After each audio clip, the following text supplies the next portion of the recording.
Black Out Loud Media Group.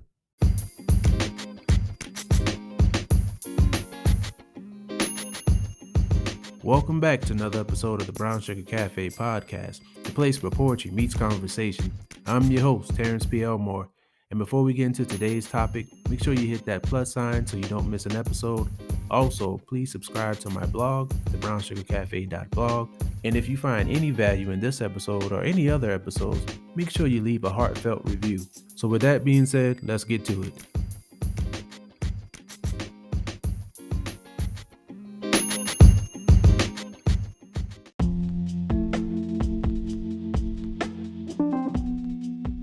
What's up, everybody? Thank you for tuning in. This is the season finale of the Brown Sugar Cafe podcast.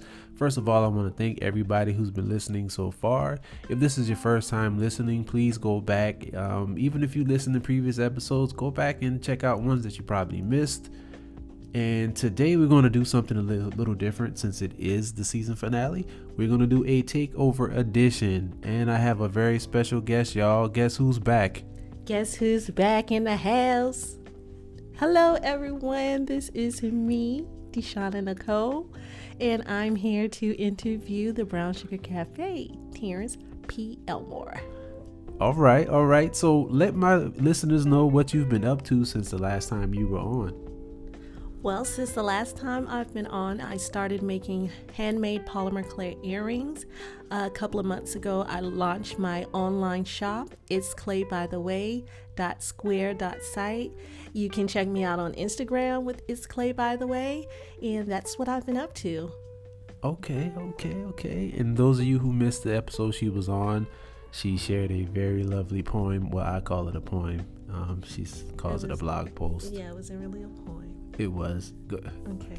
I might add it to this episode so that the viewers can vote. Okay. But That'd be cool. Yeah, it was lovely though. Thank you. But go back and check out that episode. It was really, really, really lovely. It was a Mother's Day edition. So yeah, you put together some questions. I have. I got some questions for you. I guess you're gonna kick it off. Yeah, you ready? Let's get into it. So, how do you feel about this being your season finale? I feel pretty good. I'm so glad that I finally decided to create a podcast. The feedback that I've been getting has been really, really good. People are really enjoying the podcast. I'm enjoying doing it. It's been a lot of fun. I can't believe I've made it to the season finale. I would have liked to do more episodes. I would have liked to do more episodes, but hey. Okay, well, I mean, how many episodes did you do this finale? Well, this season, excuse me. How many episodes did you do this season? You should know. I do know, right? It's 20, but I just want the listeners to know how many episodes you have. Yeah, this season I did 20 episodes. Originally, I started out with the idea of doing 15, but I decided to push it. I think might have even been 10 for the first season. I can't really remember, but it ended up being 20 episodes. Oh, that's good. 20 episodes your first season. I think that's pretty good to say that you're just starting off, doing podcasts. I remembered when you started talking about it last year. You got your desk, you got your equipment and everything. You come up in a room and you would just record. So I think you getting 20 episodes out of your first season. I mean, that's something that should be celebrated right there.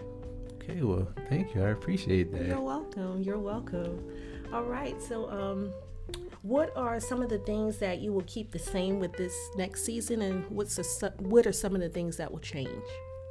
Next season, I'm definitely going to have more guests, and I want to have more structure. Mm-hmm. I want to have, I'm shooting for at least episode a week. This particular season, I was kind of on a once a month, sometimes a month and a half. Sometimes I did 2 back-to-back. It just depends, I guess. Just depending on where I was at that particular moment.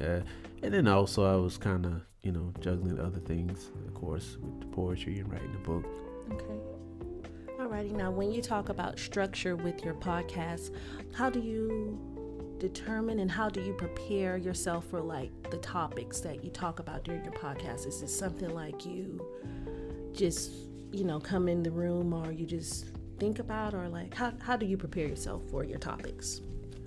The solo episodes that I've done, some of them have come from conversations. A few have come from conversations that you and I have had. Some of them have come from different posts I might have seen somewhere, or just thoughts. It just sitting there thinking, it's like, this particular subject I need to kind of talk about and hopefully provide some insight to other people and provide something that people can learn from. Okay. What are you currently working on? I know that you said, with some balance with the podcast and your poetry and books, like at this moment, what are you currently working on? I am currently working on my third book. Okay. I've been talking about that in the last couple of episodes. I'm winding down to completing my final draft. So that's what I've been working on. It's been an interesting process as I've been writing. Some ideas and things have changed, and so that's really exciting.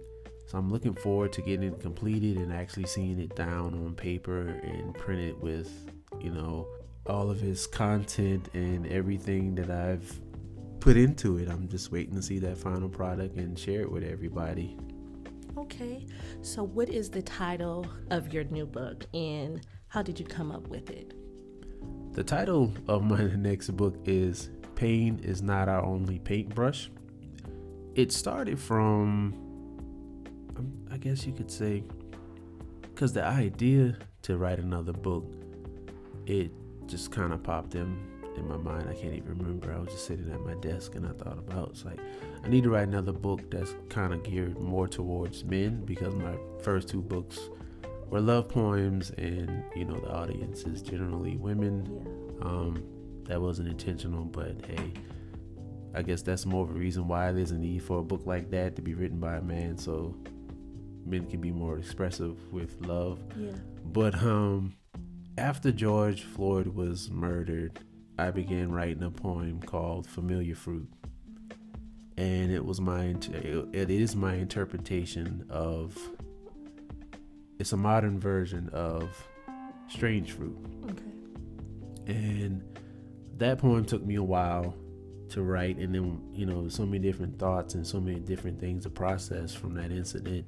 And then when I finished writing it, I didn't share it because I didn't want it to be like a celebration or like some sort of glorification of what happened, because I started noticing more, because I've always kind of noticed it, but I started noticing more that when it comes to Black stories, the trauma, pain and stuff like that is highlighted and is looked at as profound or groundbreaking and stuff like that. So I was like, nah, I don't really want to share it. And then I wrote like a couple of other poems like around that time too. Like I wrote a poem about gentrification and different stuff like that. And so that kind of changed the focus of my book to not just being, a book for men, but a book from a Black man's perspective on life, to be like a positive look on things. Because seeing all the time, and growing up, we always knew this stuff happened, but like seeing mistreatment and police brutality and stuff like that, I started thinking like, we're more than that. And so I wanted to do my part to show that we're more than that, and I wanted to share uplifting stories that anybody could enjoy, but I wanted to be from the perspective of a Black man. Very good. So with your first two books, you said they were centered around love and the misinterpretation of it. I know me personally, after reading, both of your books, I get a better understanding of what love truly is. So with your next book that you have coming out, I guess you can elaborate on it just a little more. What are you wanting the readers to understand with this new book? I want the readers to understand that pain is not our only paintbrush.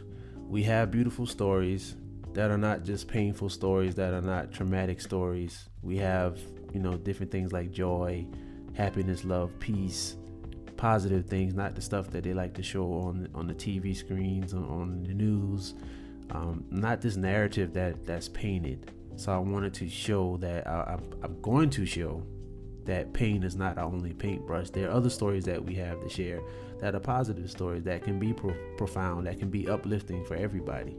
And I wanted to also, educate people. That's good. And as you were talking, I just noticed that the same passion that you have when it comes to sharing love and, people getting a better understanding of love, you have that same passion to get this topic across from a Black man perspective. And I really appreciate that. Oh, well, thank you. You're welcome. All right. So besides your podcast and the Brown Sugar Cafe blog, what else do you love doing that you would like to share with your listeners? I'm glad you asked that because remember when I did that poetry reading and they asked what my other hobbies were, and I don't even remember what I said, but after we got off, he was like, hello, cooking and grilling. Yeah. And so, yeah, I love to cook and grill. Cooking and grilling, especially cooking, has been a passion of mine since I was little, just like writing. Yeah. I love to eat, and so... Yes, you do. Hey. Yes, you do. Oh, yes, you do. So I think if, I should be able to cook as well. That's something I learned. I learned how to cook when I was like, 8 or 9 years old? Somewhere around there. Okay, yeah. And I'm just going to say this right here. You are an excellent cook. Yeah. When we first started dating, one of the first meals that Terrence made for me was turkey wings, string beans, and jasmine rice. And I just was so shocked with marinated turkey wings. Oh, excuse me. Yes. Oh, let me rewind that. Mesquite marinated turkey wings is what we had, and I was just so shocked, and I was like, man, this guy can really cook. Where did you learn to cook like that? And ever since, even being married to you, the meals that you prepare, and I really enjoy your grilling. I'm glad that's something else you fell in love with, because I really enjoy tasting and just tasting the things that you do grill. So yeah. Thank you. I appreciate that. And speaking of cooking, do you think I could get one of those peach cobblers anytime soon? Whoa. He makes the best peach cobbler with homemade crust. It is so good. I don't get it often, but yeah, I think it's time. I think it's time. You think it's time? Oh yeah, it's time. I think it's time too. We let peach season pass us because I wanted to try, but yeah, I can do it. I might even, might even try it on the grill. Ooh, that might be a grilled peach cobbler? Yeah, smoked. Oh, a smoked peach cobbler. That might be good. I think that'll be real good. I have to see if I can, how I should do it. If I should grill the peaches first and then, but we'll talk about that. Yeah, let's talk about that a little later. Let's get back to this podcast. What is some encouragement that you could give to those who are kind of contemplating about, starting their podcast or writing the book or starting, the blog? How can you encourage them? What's some encouraging words that you could give to them? First off, just start. Don't second guess. Everything doesn't have to be perfect. Even if you don't plan on sharing your first podcast episode, just sit down and record. You can make some edits. I can also tell you that you will be your worst critic. So it'll be some errors and stuff that you may hear or you may pick out that your listeners probably won't even notice. So don't worry about that. And if you're writing, just start writing.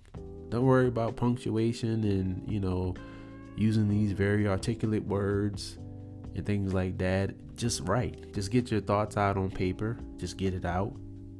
Podcasting, just get your thoughts out on a recording. Just get your thoughts out. Whatever you have going on in your mind, get it out. Whether it's writing a book or whether it's a podcast, you have some topics you want to talk about, just get it out. Don't worry about the fine tuning and all of that. That'll come later, but just get it out so you can have something to work with. That's really good. Really, really, really good. Well, that's all that I have with the questions. I do want to celebrate you, and I just want to let you know that I'm very proud of you. You made up in your mind last year to start your podcast. It's something that you stuck with. You are passionate about it. I personally listened to your episodes. You at the beginning, you would let me listen to them before you before you put them out there, before they're published. But now, I have I'm able to listen to them when they're released, and every one I have gotten something out of it. If it was some type of encouragement, if I needed to go back and check some of my actions or some things that I needed to check about myself, I was able to do so. And I just want to let you know that I am very proud of you. I celebrate you. I am excited for your new season. I can't wait to hear what it is that you have in store for your listeners. I'm very excited about your new book. I can't wait to read it. I can't wait to see it. And I'm just very, very proud of you. Oh, well, thank you. I appreciate that. Thank you so much. You're welcome. And I'm very proud of you as well. Thank you. With your earrings. Man, when I tell you that is just so dope to see you create these earrings. And I mean, the process is just, it's so dope. I like working with my hands and seeing people work with their hands. So it's such a dope thing to see. And then not only did you start making earrings, but you're sharing them with people. Yes.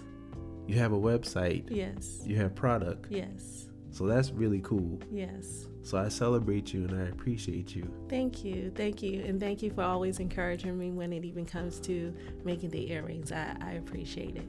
Oh, yeah. It's clay by the way, baby. Oh, it's clay by the way. It's clay by the way. It's clay by the way.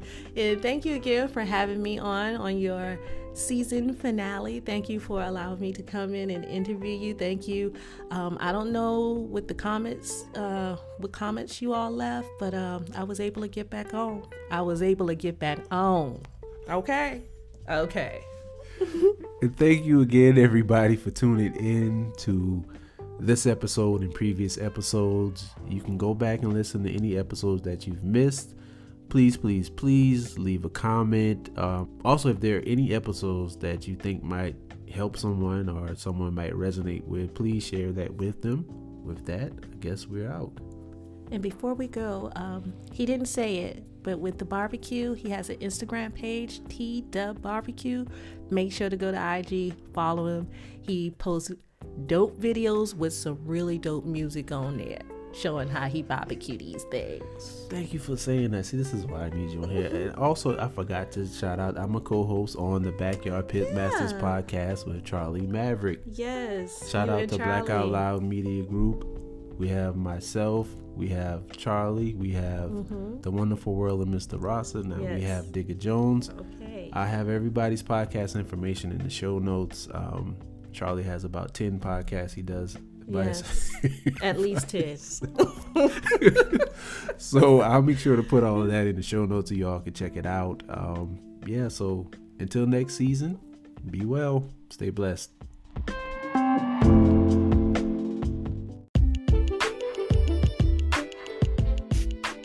Today, I thought about you. I mean, I think about you all the time, but today it was intentional. I was 19 when you passed away, and it seems like you were just sitting on the foot of my bed looking at yourself in the mirror. You were beautiful. You never lost your beauty, even when sickness tried to take it away. You were so young and full of so much love that you constantly gave. Even when I was undeserving, you never stopped loving me. Today, I thought about you. You were on my mind. I remember working the front desk of a hospital a few years ago when a lady approached and I smelled you. After all these years, I still knew your scent, Beautiful by Estee Lauder. Once you were gone, I would spray your perfume, inhale, and imagine you being right there with me. Then I exhaled, releasing the pain that I've carried from your absence. I lost you so early in life, and that pain has never quite left me. I miss you. Some days are better than others, but today I thought about you. You are on my mind. Thank you for being radiant and always shining your light. Thank you for being delicate and allowing me to see your vulnerability. Thank you for being resilient. And thank you for being strong even in your weakness. Thank you for being mommy.